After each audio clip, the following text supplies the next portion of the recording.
perdão e a profetisa. Terceira parte. Pela oferta do sangue, o pecador reconhecia a autoridade da lei, confessava a culpa de sua transgressão, e exprimia sua fé naquele que tiraria o pecado do mundo, mas não estava inteiramente livre da condenação da lei. No dia da expiação, o sumo sacerdote, havendo tomado uma oferta para a congregação, ia ao lugar santíssimo com o sangue e o aspergia sobre o propiciatório, em cima das tábuas da lei. Assim se satisfaziam os reclamos da lei, que exigia a vida do pecador. Cristo em seu santuário, página 36, parágrafo 4º. 2. O sangue de Cristo, ao mesmo tempo que livraria da condenação da lei o pecador arrependido, não cancelaria o pecado, este ficaria registrado no santuário até a expiação final. Assim, no cerimonial típico, o sangue da oferta pelo pecado removia do penitente o pecado, mas este permanecia no santuário até ao dia da expiação. Cristo em seu santuário, página 38, parágrafo 4º.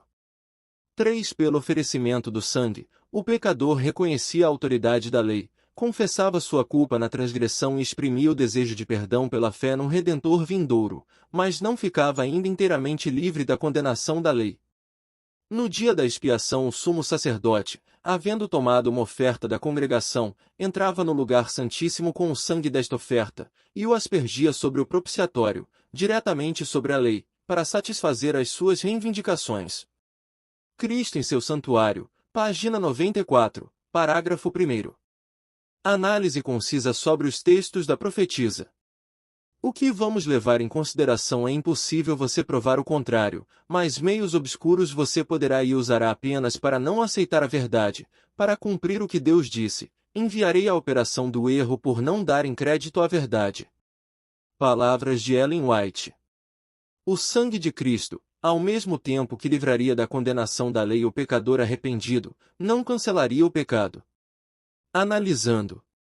Para a profetisa, Cristo nos livra da condenação da lei, mas Cristo não cancela o pecado, ou seja, o sangue de Cristo é impotente para perdoar e libertar-nos de nossos pecados, isto na concepção dela. Blasfêmia.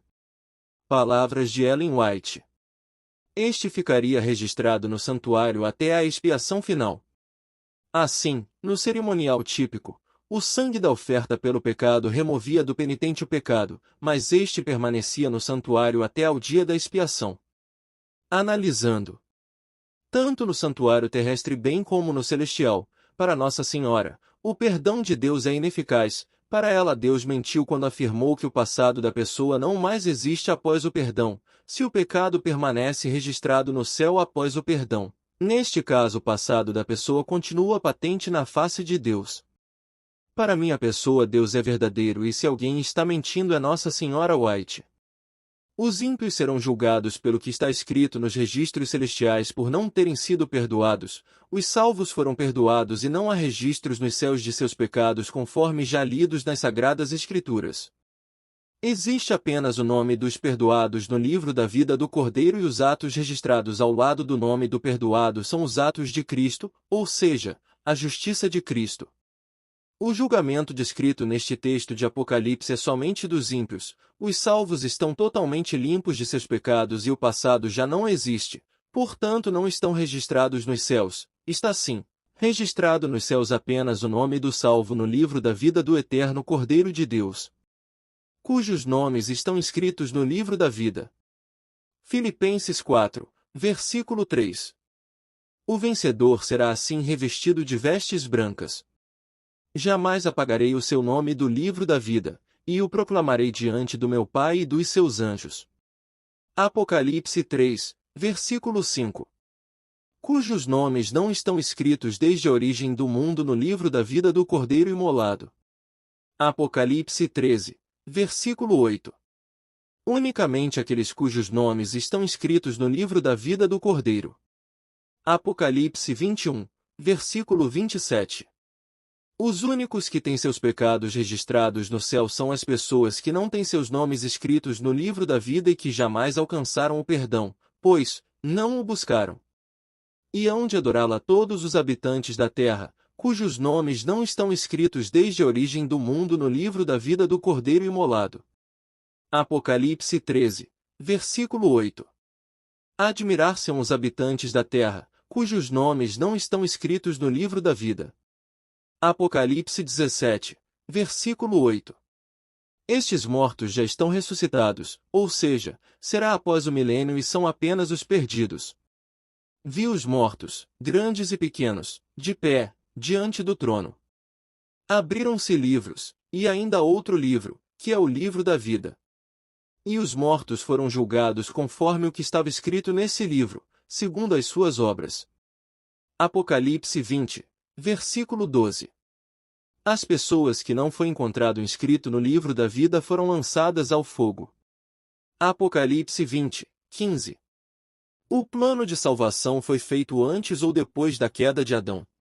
Da mesma forma como ela não crer na eficácia do perdão do Altíssimo Criador, conforme os ensinamentos da Sra. White, o plano da redenção foi instituído logo após a queda do casal no Jardim do Éden. Executar o plano é totalmente diferente de instituir. Leiam com cuidadoso discernimento e honestidade. Ellen White.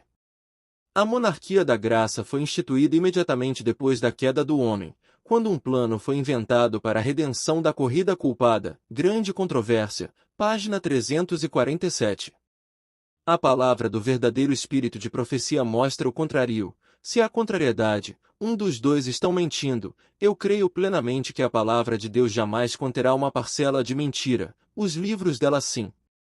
Mas pelo precioso sangue de Cristo, o Cordeiro imaculado e sem defeito algum, aquele que foi predestinado antes da criação do mundo e que nos últimos tempos foi manifestado por amor de vós. 1 Pedro 1, versículos 18 a 20. Caríssimos, não deis fé a qualquer espírito, mas examinai se os espíritos são de Deus, porque muitos falsos profetas se levantaram no mundo. 1 João 4, versículo 1. Continua. Autor, Eurias Rodrigues Carneiro.